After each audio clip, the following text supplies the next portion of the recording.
Guys, ఒకప్పుడు cricket అంటే నాకు కూడా భలే పిచ్చి అనమాట. సేవాగు, సచిన్ టెండూల్కర్ అంటే దాదాపు 22 ఇయర్స్ అనమాట. 22 సంవత్సరాల క్రితము 2002, 2003, 2003లో ఆస్ట్రేలియాతో వరల్డ్ కప్ జరిగింది. అప్పటి నుంచి కూడా క్రికెట్ అంటే మహా పిచ్చి నాకు. అప్పుడు నా ఫేవరెట్ బ్యాట్స్మెన్ అయితే సేవాగ్ అనమాట. సేవాగ్ బ్యాట్స్మెన్ అంటే చాలా చాలా ఇష్టము. సేవాగ్ అయితే వీరాభిమాని నేను. చాలాసార్లు అయితే ఎన్ని మ్యాచ్లు అయితే సేవాగు అందరిలా కాదు, రావడము పరుగులు ఎత్తిస్తాడు ఫీల్డర్స్ని కానీ ఎవరిని కానీ. అసలు కొద్దిగా నెమ్మదిగా ఆడడము అలా ఎప్పుడు ఉండదన్నమాట. ఎప్పుడు దెబ్బ ఫాస్ట్ బ్యాటింగ్ అనమాట. దుమ్ము దులుపుతాడు. కొంచెంసేపు ఉన్న 20 బాల్ ఆడినా కూడా హాఫ్ సెంచరీ పైన చేసి వెళ్ళిపోతాడు. అంతేగాని నొసకడనమాట. నొసకడాలు ఉండవంటల్లో అలా చేస్తాడు. అందుకే సేవాగ్ బ్యాటింగ్ అంటే చాలా ఇష్టము. ఇప్పుడు ఎవరెవరో కొత్త వాళ్ళంతా వచ్చారు. విరాట్ కోహ్లీ ఎవరెవరో వచ్చారు. మళ్ళీ క్రికెట్ చూడడమే మానేశాను. ఒకప్పుడు చూసాను అనమాట. 2007, 2010, 14 వరకు, లాస్ట్ 14, 15 వరకు కూడా చూశాను. ఆ తర్వాత మళ్ళీ అయితే ఇప్పుడు క్రికెట్ అయితే చూసి సుమారుగా 7-8 ఏళ్ళ నుంచి క్రికెట్ అయితే చూడడం లేదు. క్రికెట్ చూడడమే మానేశాను. ఒకప్పుడు ఇంట్రెస్ట్ ఉండేది, వాళ్ళ బ్యాట్స్మెన్స్ అది అట్లా. ఇప్పుడు ఉండేవాళ్ళు బాగాలేదని ఇప్పుడు కూడా బాగా ఆడేవాళ్ళు ఉన్నారు. నాకైతే వాళ్ళ పేర్లు కూడా తెలియదు. అది గైస్, ఇప్పుడైతే మనమైతే క్రికెట్ కువైట్లో కూడా ఆడుతున్నారు. ఒకసారి లుక్ వేయండి ఎలా ఆడుతున్నారో. ఇదైతే కువైట్లోని జాబర్ అహ్మద్లో మన కువైట్లో ఇంట్లో పనిచేసే డ్రైవర్ అన్నలంతా కలిపి ఒక జట్టులాగా ఏర్పడి, ఇండియన్ టీం లాగా ఏర్పడి మొత్తం అయితే క్రికెట్ అయితే ఆడుతున్నారు. మీరు గమనించవచ్చు ఒకసారి.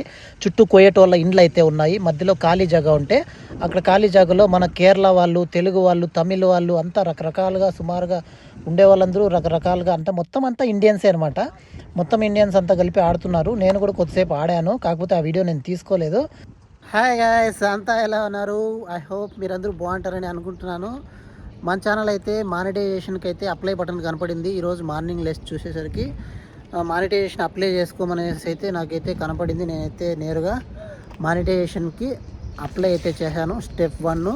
స్టెప్ 2లో వచ్చేసి అది యాడ్సెన్స్ యాడ్ చేయమనింది. యాడ్సెన్స్ యాడ్ చేశాను. మొత్తము అడ్రస్సు, పిన్ కోడ్ మొత్తం అన్నీ యాడ్ చేసి పెట్టాను అనమాట.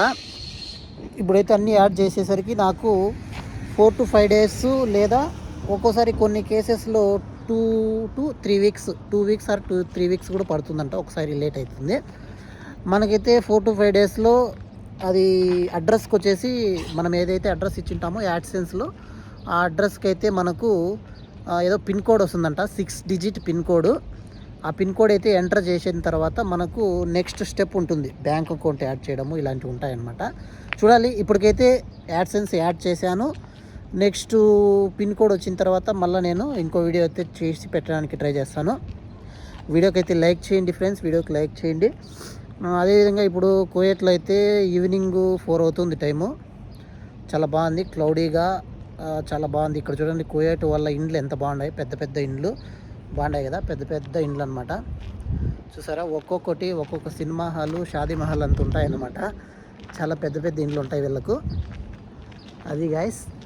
ఇకపోతే మనము మన ఛానల్ మానిటైజేషన్కి అప్లై చేసే ఇదిగా ఇంత ఎత్తుకు ఎదిగిందంటే అది మీరు చూపిస్తున్న అభిమానము. మీరు వీడియోస్ చూస్తున్నారు చాలామంది నా సబ్స్క్రైబర్స్. అందరికీ పేరున ధన్యవాదాలు. థ్యాంక్ యూ సో మచ్ అండి. అందరికీ సపోర్ట్ చేస్తున్నందుకు, వీడియోస్ చూస్తున్నందుకు, లైక్స్ కొడుతున్నందుకు చాలా థ్యాంక్స్. అదేవిధంగా మనము ఇక్కడ టైం అయితే 4 అవుతుంది. ఎండలు ఏం పెద్ద లేవు కువైట్లో. ఇండియాలో అయితే ఎండలు ఎక్కువ మండిపోతున్నాయి అన్నారు. ఇక్కడైతే ఎండలు ఏం లేవు, తక్కువగానే ఉన్నాయి ఎండలు. కువైట్లో అయితే ఇంకా స్టార్ట్ కాలేదు ఎండలు. ఇన్ కేస్ స్టార్ట్ అయినాయి అంటే ఇండియా కంటే డబుల్ ఉంటాయి ఇక్కడ కువైట్లో. ఎడారి దేశం కదా. ప్రజెంటు స్టార్ట్ కాలేదు.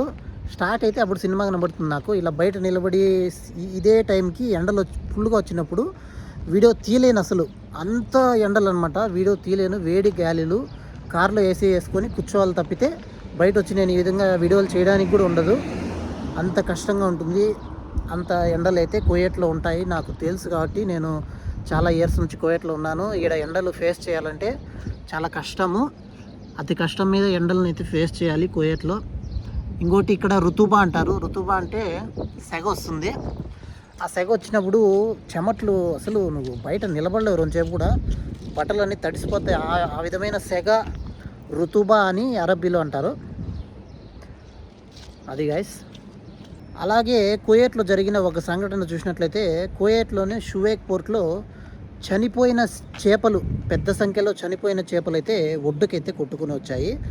దీనికి కారణాలు ఏంటి అనేది వాతావరణ శాఖ వారు, అదేవిధంగా అక్కడ జరిగిన సంఘటన ఏంటి, తీర ప్రాంతంలో ఏమన్నా ఎక్కువగా తీర ప్రాంతం అనేది కల్తీ అయిపోయిందా అనేది మొత్తం అంతా చెక్ చేస్తున్నారు. దీని గురించి ఏమేమి చేయాలనేది అన్వేషిస్తున్నారు. ఇక నుంచి ఇలా జరగకూడదంటే ఏం చేయాలనేది కూడా మొత్తము తెలుసుకునే ప్రయత్నం అయితే కువైట్ ప్రభుత్వం అయితే చేస్తుంది. పెద్ద సంఖ్యలో చేపలు అయితే అక్కడ నుంచి కొట్టుకుని వచ్చాయి. అక్కడ ఉన్న స్థానికులు కంప్లైంట్ చేయడంతో అక్కడికి చేరుకున్న అధికారులు మొత్తం అంతా గమనించి దానికోసం ఏం చేయాలి, ఎందుకు ఇలా జరిగిందనేది మొత్తం అనేది వివరాలు అయితే తెలుసుకోబోతున్నారు. అదేవిధంగా ప్రస్తుతానికి కువైట్లో బంగారం ధర చూసినట్లయితే 22 క్యారెట్ల బంగారం ధర 22 దినార్ల 150 ఫీల్స్గా ఉంది. స్వల్పంగా తగ్గిందని చెప్పేసుకోవచ్చు బంగారం ధర. నిన్నటికి ఈ రోజుకి మళ్ళీ మనకు సుమారుగా ఒక 70 రూపాయలు 80 రూపాయలు అయితే తగ్గింది గ్రామ్ మీద. రేట్ అయితే తగ్గుతూ ఉంది. 2-3 డేస్ నుంచి గ్రాఫ్ అయితే ఈ విధంగా తగ్గుతూనే ఉంది. బంగారం ధర తగ్గుతోంది. ఇంకా రేపేమన్నా ఇంకా తగ్గుతుందేమో చూడాలి. అదైతే ఇప్పుడు ప్రస్తుతానికి ఉన్న రేటు 22 దినార్ల 150 ఫీల్స్ ఉంది. కువైట్లో బంగారం ధర 22 క్యారెట్స్. అదేవిధంగా దినార్ రేటు, ఎక్స్చేంజ్ రేటుకి వచ్చినట్లయితే ఒక కువైట్ దినారు మన ఇండియన్ రూపీస్లో 270 రూపాయల 500 పైసలుగా ఉందన్నమాట. ఛానల్ అయితే మానిటైజేషన్కి అప్లై చేశాను. చూద్దాం, అది ఓకే అయితే తెలియదు, చూద్దాము.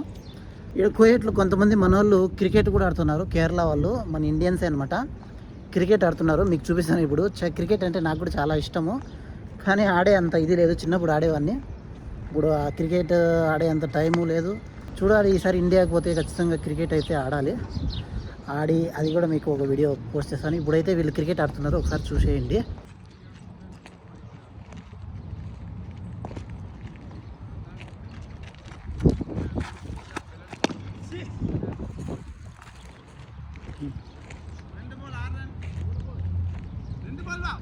Thanks for watching guys. మరో లేటెస్ట్ వీడియోతో మళ్ళీ కలుద్దాము. Thanks for watching. జై హింద్.